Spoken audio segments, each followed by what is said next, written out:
I use it. And for Glenn. We should probably sit in the closet over there since we're not. And maybe it's start a fire. At the time, Jimmy Cox was a. he was a lieutenant, he was a sergeant, sergeant next to each other, he got promoted to lieutenant, so did I, but I moved out, he stayed. Yeah. Yeah. Dr. Wayne. Is he alive? Appreciate it. Yeah. He was not really. Well, he was. Oh, really? You are just. And When Martin Hagan. I Very good. Rachel, what the hair? Yeah, you really saw her. Oh, I know. Well, He dies. So. I have been that movie. Maybe in a few years. But when he got out, he better have us, you know, and he had hard and stuff on the railroad.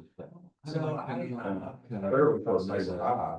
He got out, thank God, he'll get out, and neither one got out. follow that or anything. Better put your last name up there in case someone comes. This guy, cancer. Just John. So, well, in here, but I'm buried him about 3 years ago. Yeah. Got a lot of earth work that I haven't got this started. Oh, he had cancer in his hands. And I was standing at Sweet 16, I was going for years. And Harry and John Thurston had tickets about 10 rows up behind me, and I'd see John every March. And he was a new old, John and I. It's like you never I'm left. very excited. Well, exactly. We rode together. We rode together. I feel like some guys over there from home, Baskin Robbins, and in the Tate's Creek there, Lansdale. And Thurston, we were in the old Wrigley van sitting in the back parking lot. I know what's I that. thought, we just thought we'd go in and kind of pick up after everything was over. Here goes Thurston, the van, we're jumping curbs and everything else. We're referred to out there on the off the gate. Ten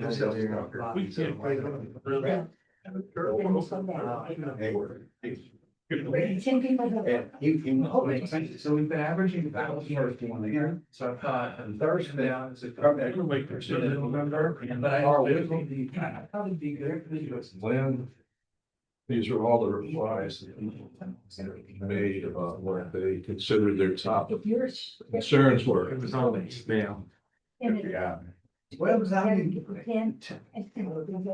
said look at them, tell me what you. It was I just thought it was. You know what, we'll do that. And yeah, I did.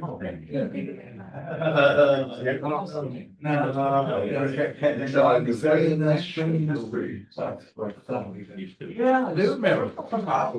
He's the one that's come out of Poland. He was married to Mary Ann. Was. Yeah. Yeah. He was, I was prosecuting my case. Yeah, well, Daryl was an IRS. But he was on that, so don't wait for it. Look at Bob and Tim, like what Tim does, he could retire. All right, Then I ran the civilians. Okay, let's get going here. Anyway, good to meet you. Nice to meet you. Bye. You did not want to be here, so. I stay there. Are you get all- Well, you know. Well, I've got 30 hands. Oh, you don't either. Oh, you don't either. I'm always ready to put 30 hands. You got it. Sit down. They're kind of rough over here on this side of the table. I'm not gonna sit on the other side. Is there something wrong with? I wouldn't have brought you over here. Don't make her She's- sit alone. She's a nice lady. Yes, she is. I'll sit with her. Don't do that. Okay, Gwen's already over. first thing to remember here is that, we have our leadership, that's out from outside, the two graves today. And, we're trying to confuse them. And, we have,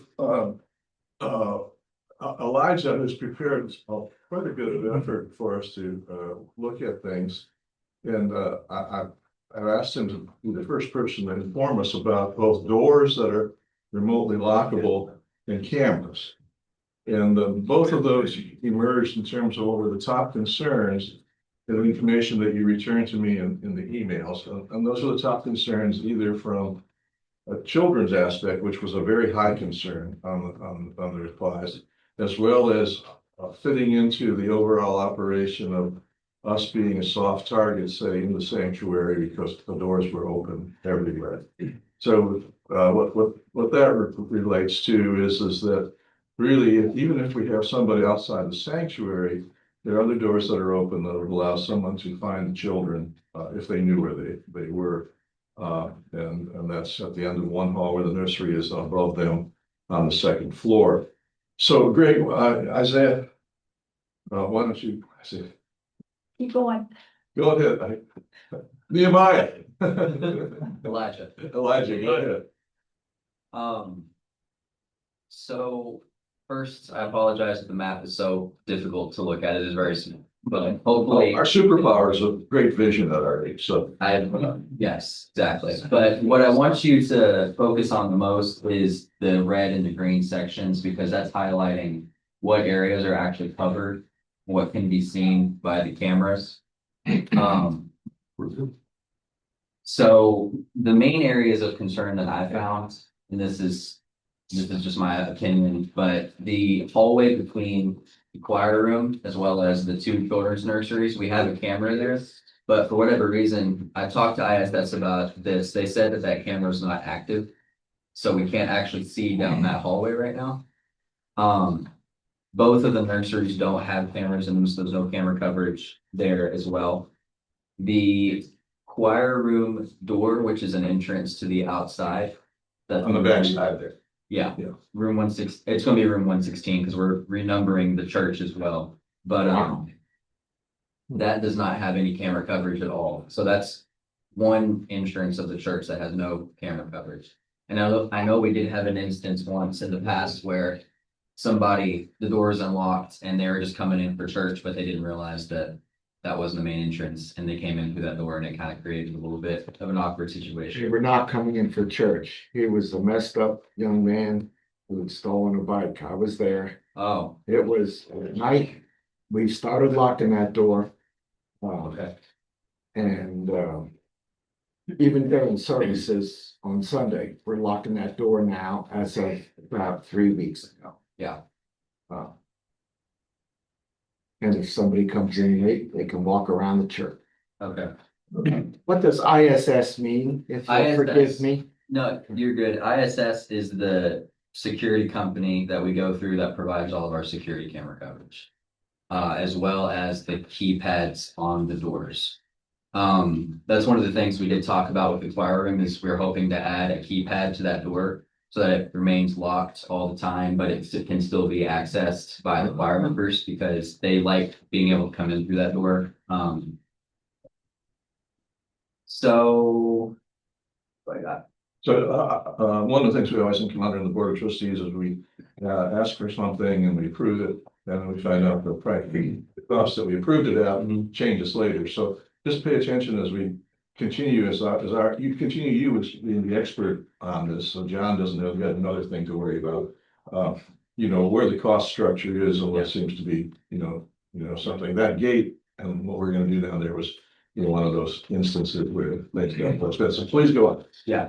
I did have a representative from ISS come in and we walked around the church and talked about installing a few more cameras. So that would be one outside at entrance 1, which is the entrance directly into the sanctuary. One outside of the choir room external door. Yes. Is that going to be 116 is what you said? Yes, Okay. it's gonna be 116. One in the atrium, which is the room right across from this where the backpack ministry happens, because that has no camera coverage at all inside of there. As well as one on the second floor covering the Sunday school room. So that's if you go up the elevator and take a left, that's going to be the room where Hannah works, and that's where the kids go on Sunday mornings. So that would cover both looking down the hall and looking down towards where you go through the closed doors. It would cover, if you look really closely on the map, you can kind of see where the camera position would be placed up there. It's highlighted in blue on the corner of the wall. Okay. It would cover the elevator as well as the entrance to the Sunday school room, like the door. I'm trying to keep it as cost effective as possible, but I haven't got the official quote yet, but his estimate was more was around 5 or 6 thousand just for those 4 cameras, as well as the keypad for the door. He told me if we run the Ethernet cables ourselves, which is something I can do, that'll cut about $1,000 off of that cost. So that would be, it would be a little cheaper if I was able to run all the Ethernet cables myself. We would have to buy the cabling though. So that covers kind of my area of concern as far as the cameras go. I'm So, sure we can get someone to help you. yeah, yeah. We got plenty of able-bodied folks. The good thing is all these Right. cameras are easily accessible. It wouldn't be difficult to run Ethernet cabling to those points. Oh, we have a lot of drop ceiling too, We do have a lot of drop ceilings. so it makes it. Yeah. The hardest one, and we've, just because we talked about this, is getting the Ethernet cable to entrance one, because you have to go through ceiling of sanctuary, which is possible, because there's the attic. But that would be the most complicated one to run. Yeah, so we have to drill a couple of holes going to the outdoors and seal them Are up. these pinhole cameras or are they, I mean, if I look up there and see it, I know it's a camera Yes. or are they hidden? No, Okay. no, you will look up and see that it's a camera. The one outside would probably end up being a bullet style camera, Okay. more of a CCTV looking type. Do they have lights on that indicate that it's on, working? No, not the ones we have currently do not. All right. You know, when I look at where we're suggesting the one in the atrium, that's to cover the inside of what goes on in the room, Yeah. right? But is there any coverage of someone trying to come to that room? Is that hall monitored at all? Yeah, there's a camera from the gym lobby that captures all the way down that hallway. It's not super detailed, but you could see if someone walked in and walked into that room. You probably couldn't pick up their face or anything like that, but the doors, the only electronically lockable doors that we have would be entrance 2, and that's the door closest to the handicap button, as well as the keypad and the bell. That door on entrance 2. Entrance 4, which is the chef entrance, that one can be locked. And then entrance 5, which is the gym entrance. The rest of the entrances, outdoor entrances in the church cannot be electronically locked. So 4 is here in Hall? No. I'm not sure what 4 is. No, we're 2. 4 is the entrance to the school lobby. Oh, Yeah, so the Heron Hall entrance. Goes through to the courtyard. Through that lobby. okay. A quick question, please. Yeah, The remotely lockable. What does that entail? as far as I understand it, it just means she covers when the doors are locked and unlocked. They can be locked from her. We have a software where she can lock it from her computer. I don't know if they can be locked away from the church. John, I don't know if you know.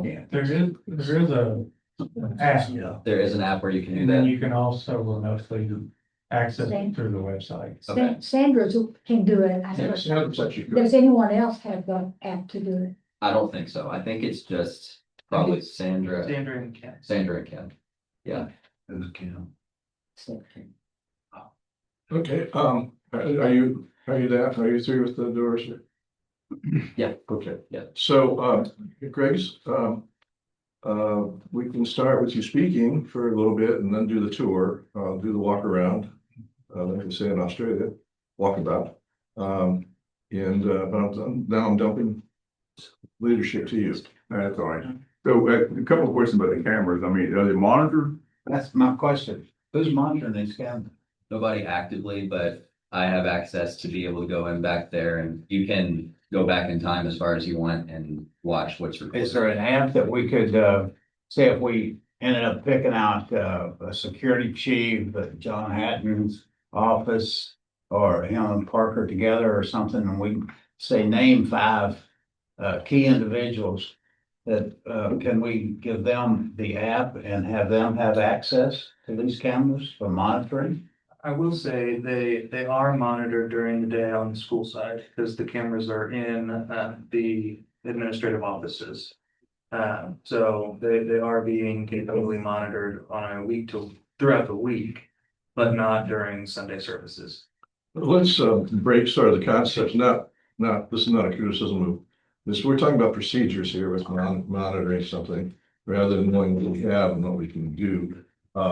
And so let's get let's talk first about where we are with cameras and doors and then, so back to you. Yeah, well, that's just, I mean, I think Gerald and I were thinking, Greg probably, we whispered a little bit about that too. I mean, it is important for you to be thinking about though on that Sunday, as far as the procedure goes, as far as the security team goes, who's gonna be the one? Are you gonna rotate that? Or are you gonna have, like Gerald said, several people that might be able to pass it, obviously ought to be able to have that. And the guys that you designate as your security team leads, but that's one thing. And then I felt like on here, so all the cameras are all they marked in green. Yes. Okay, they got a lot more cameras, not all. But most of these things that you're talking about, like remotely locking and all that can be done from a variety of different places. I mean, it's not, I mean, I hate technology, but there's plenty of technology and, you know, we use it at Southland quite a bit as far as remotely locking things. And this is a good man. You did a heck of a job on that, man. Thank you. Yeah, even I can see it almost without my glasses. But with my glasses, I did really well on. But Jim, you've done a good job designating what the church looks like and where you think your vulnerability points are. And that's kind of what we want to walk around today and look at. What do you think are your real thoughts? Right. Yeah. And then as far as that goes, that was good, but you got to have somebody monitor those on Sunday. No, you don't think? Absolutely, yeah. I think that's good. Yeah, we do for sure, you know, and that, I think even at Centenary, when I was at Centenary, we didn't have near the setup that you have, that they may have now, but we didn't have near the setup that you got. We only had a few, but we rotated security people on Sunday morning. You know, instead of on a foot beat, they monitor the cameras. And in Southland, what we do is, I mean, if for some reason we're in communication with everybody, if for some reason somebody says, hey man, can you get a look at that guy there or that girl there? Instead of doing anything that might upset the congregation in any way to start. So Greg's on cameras and he pulls it up and looks at it and sees what the guy looks like. And sometimes, you know, this just recently he said, that guy's acting really odd. Well, he was acting really odd, but he had his Bible out, he's singing. I mean, he was acting odd, but I act odd sometimes. But it was odd, but it was good for us to be able to pull it up and look at him in a really close way. But you can't do that if you don't have somebody monitoring. And then sometimes we can even take a picture with our phone. We've got a text stream and we'll just text that to everybody. And it's fairly clear. And so everybody sees a picture without having to talk about it over the radio or whatever other communications. See, that's a part of it. That's something we definitely want to discuss with you today about how you're going to communicate your efforts. But we'll get into that first. But I had a couple of quick questions. So I'm assuming that, Ed, that everybody kind of bought in that you got to do something, right, after that first meeting. I think there was a surprisingly big buy-in, including money that was contributed. I think the place to start is to make sure John and Parker are comfortable with this. Then we need to talk about both what and the procedure for that, and then the next what and the procedures for that. Then that goes to, each one of those goes to the board to approve it, whether there's something that's being done in the physical plant or something that costs money, that type of thing. So that's the flow, okay, right there. So John and Parker, why don't you just make a comment here about your buy-in, where, you know, what degree of nervousness do you have, and what degree of you know, we've had two things that have happened since we moved this forward. Just before Greg came in last time, we had the Richmond Road Baptist Church shooting.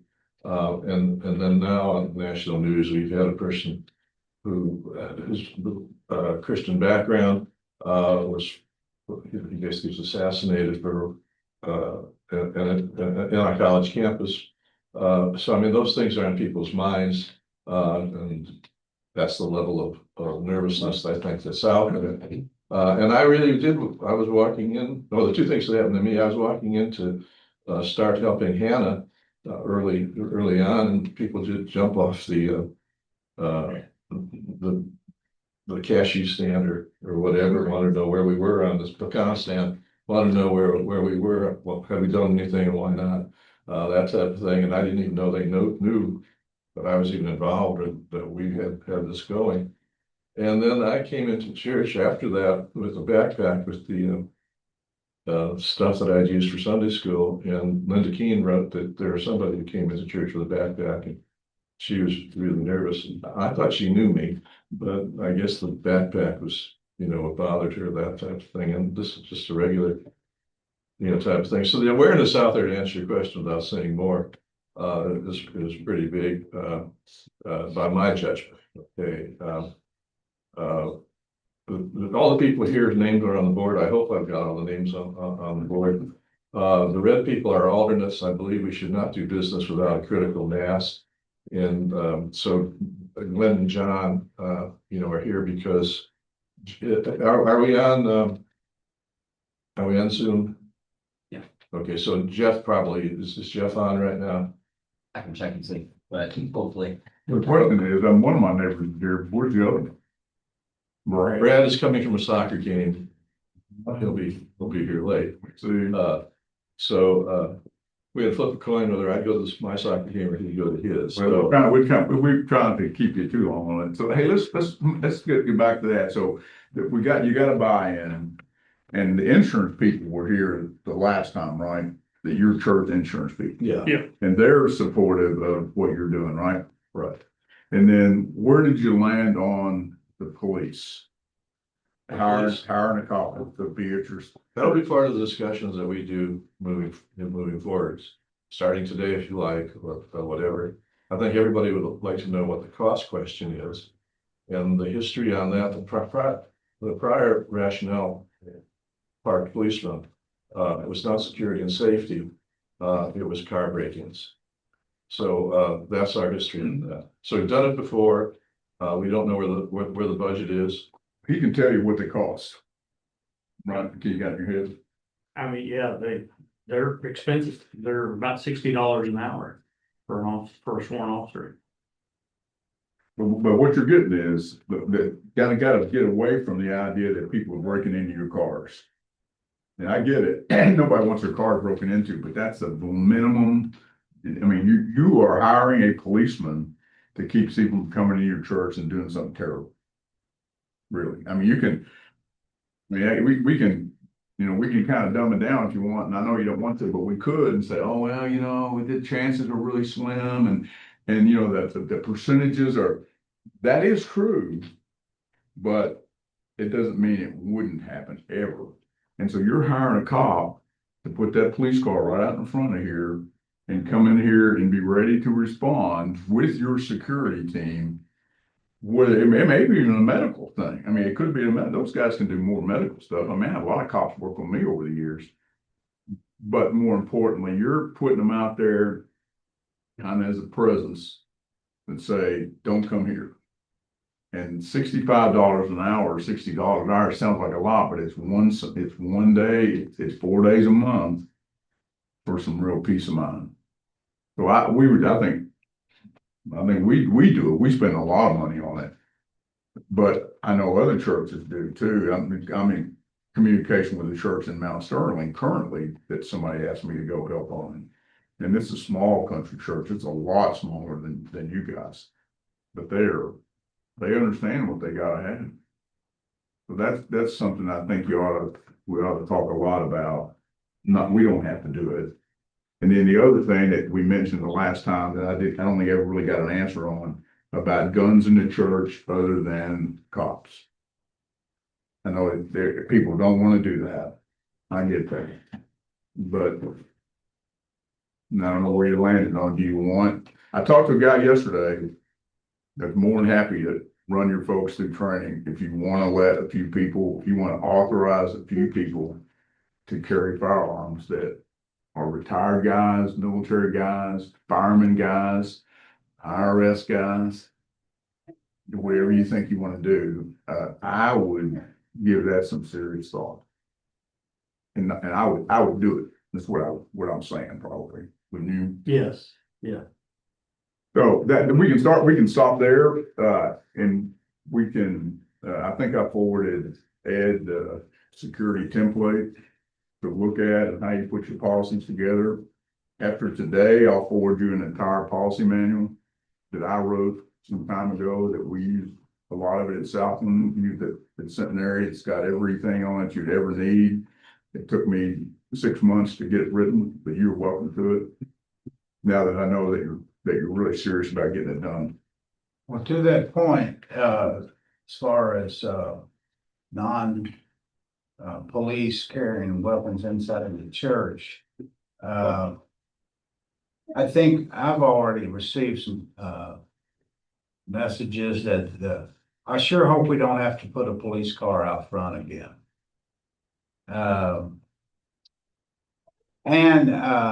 Who's gonna maybe carry the gun?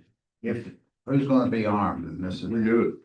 And the whole point is, if something bad happens, which is what this whole activity is about, is planning for the disaster. If it happens and there's no weapons within reach, you're ineffective, folks. If they come with deadly force, the only thing's gonna stop them is deadly force. That's a sad thing, but that's true. I mean, the incident we had last week, we kind of had a little bit of a plan, but individual was suspicious.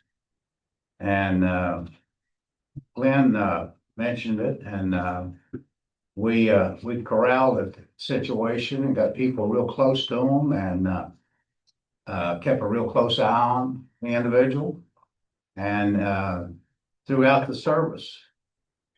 And in reality, I actually went over and sat with him, was about 5 feet away from him. We do that. It's good. And as I watched him, I had a plan in my mind what I was gonna do. He pulled out a weapon or a knife, be the two major threats.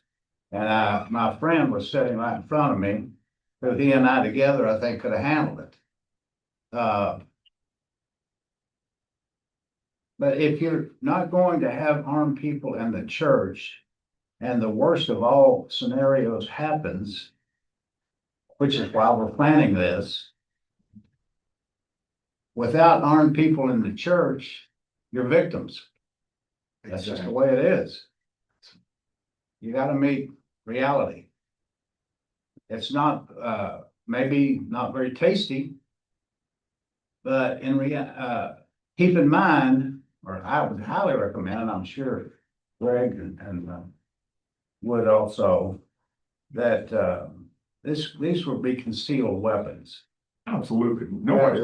You don't have any chance of exposing a weapon unless it's absolutely has to be used. You know, we go to. Don't ever pull your gun if you're not gonna use it. We go to great pains. Nobody ever sees guns. No. Other than. So the it would be uniform very guy. low key, and after this hiatus would pass, I think people would kind of forget about people being armed in the church, if it comes to that. But we are saying to you as well, identify people. And here's something I would suggest too. I wouldn't put out a church-wide email saying, who wants to be on the security team? No. I would just individually, you all, the committee, ask people. Yeah. And then whoever you ask, and we train the snot out of them. I mean, it just saying you need a gun in here or you need a gun to stop a bad person is one thing, but we spend a considerable amount of time training them. And we have done, when we arrived in Southland, I think I said this to you before, there were 2 or 3 people on the security team that although they could pass the physical part of shooting a gun at a target, they couldn't really handle the gun properly. And we took those guns. We said, you can be on the security team, but you can't carry your gun. It hurts our feelings a little bit, but. I served with people in my profession, and would go at the range, and they had to stay for hours try to get qualified. And my partner and I, when it come our team's turn to go to the targets, take our turn at shooting, we let these people go line up where they want to be, and then we will get to the opposite end. Because these people are just, There was a lot of people like that, they're just there, folks, the way it is. but we don't have. You gotta be strong enough to handle it whenever you pull it out. If it jams, you gotta understand how to rack the gun and all these kinds of different things. But, Pulling a firearm out anytime is the last resort. absolutely. Anytime, whether you're a uniformed policeman or a detective or whatever you are, taking your gun out, nobody wants to do that. We don't encourage anybody to do that. But in this scenario, if I see the same scenario last time, if there's a policeman on Harrisburg Road and at Burbank, and you all call 911 call and say there's somebody in the church shooting it up, 30 seconds is a long time. If you don't have somebody else in here helping you. So that's just something give it some more thought, and then let's walk around if you don't mind. Could I don't know that we ever had or John, Parker ever had a chance to answer your, The first question, well, John, why don't you address first what's the police car? get comments from. Feelings, Oh, that's right here. on your heart, He's around. and head, and then Park could, do the same to follow through with the, having guns, that we just discussed. I've received feedback from folks real similar to you, that the preference would be to not have a police car near the entrance. I think that having someone in uniform inside the building patrolling could be acceptable, the folks. The big concern I have, and I'm not arguing against any of the points you're making, but the biggest concern is I don't want to scare families with children. That their children are gonna be at risk because of firearms in the building. So there's some people that are pretty terrified of firearms because they didn't grow up, with them. And so I think that we just need to be sensitive to that feedback, as well as just always making sure we always have hospitality and make sure that we're as hospitable as we can. The only other concern I really have is I own firearms, but and I shoot. I had a long time, but I always shot for fun, clays and things like that. But I also know I'm not a professional soldier or police officer trained to utilize a weapon in a highly anxious, stressful situation. So my biggest concern, I think, is putting handguns or any kind of firearm in the hands of people who, are just not trained to deal with that kind of a thing. And you got, in a sanctuary situation, you got people everywhere and you're not looking behind your target. And I'm just concerned about. Well, if we do this, I would suggest we draw up a firearm policy. Of course. You have to have a firearm policy just for our church. And that is, it's different from agency to agency. As a federal agent, you couldn't shoot a fleeing felon, for example. State police, not the case. Well, we I was could. on a drug raid one night, a guy ran out the back door with 25 pounds of marijuana. And there was a mist and rain, it was a nighttime search. And my state police partner at that night, we were on the back door. Got bust through the back door. My partner cranks off around. Good news is he missed him. And I'm standing there, ready, but you have to develop a policy. Of course, the guy jumped into the bushes and And the next thing, the K9 and the 12 gauge just came around the corner and he couldn't wait to put the bracelets on, you know? He didn't want that dog. Yeah. I guess the other question I would, with one other thing, I'm probably medical emergencies and making sure our children's area, especially with like check-ins, check-outs, who can, you know, potentially can get in a situation where you have a divorced couple and Domestic, very. right, and you got one of the parents are trying to pick up a child and they're not allowed to. I think being able to deal with that is important. And then the other question I would have is there any wisdom to having like a multi-tiered approach to shutting down a situation? And it all depends, of course. If somebody pulls out an AR and starts shooting, well, then you only have one option. But if you get somebody that is more, I don't know, they're really not following directions or being ambivalent or being disruptive, thank you. I mean, there's something along the line of a taser first, then a firearm or something. I mean, is there a multi-level approach? Because I mean, taking a life is, It's a big deal. it's a big deal. And whoever, if it's ever happened, I mean, I would say that it would decimate the church. It was. Sure. I mean, That's why preventive is more important than response, in a way.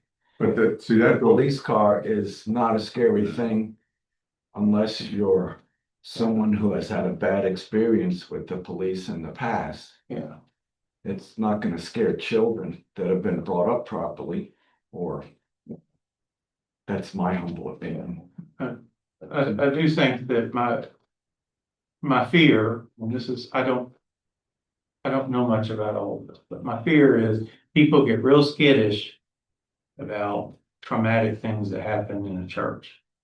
And my fear would be, it's like, I can't go back.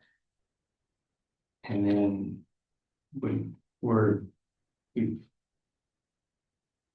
to your point, I think if we can prevent something or create enough disencouragements along the way, Determined, yeah. deterrent. I have a 5-year-old that runs around this building too, and I'll fight anybody that wants to hurt her. So my Papa Bear will come out. So I've got all of these thoughts, and I just want to be wise about it. Well, I guess, I would support you on that, and we don't want to scare people off. But we would like to have some security. So how do we blend that? I think, I see kind of just some different things that I've seen. One is, going back to guns, is there's guns in the church, whether you know about it or not. You're right on that. It's 2025. There's a famous video that happened last year in Texas, which is another gun carrying state, where there was a church shooting inside the church and half the congregation pulled a weapon. Not kidding.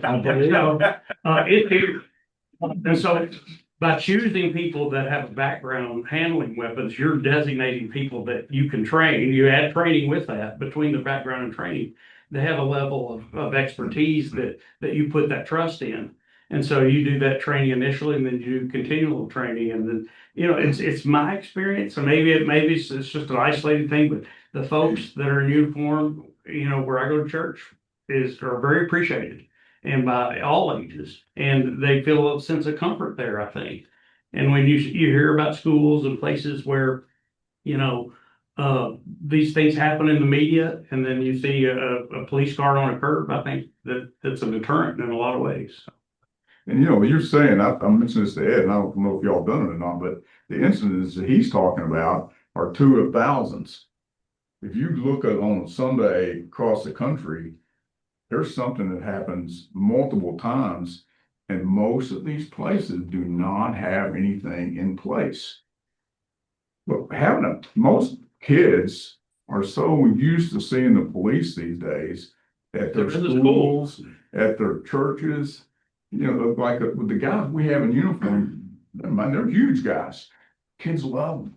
Man, they're coming up to them nonstop, just like they used to do us when we were in uniform. And if you're one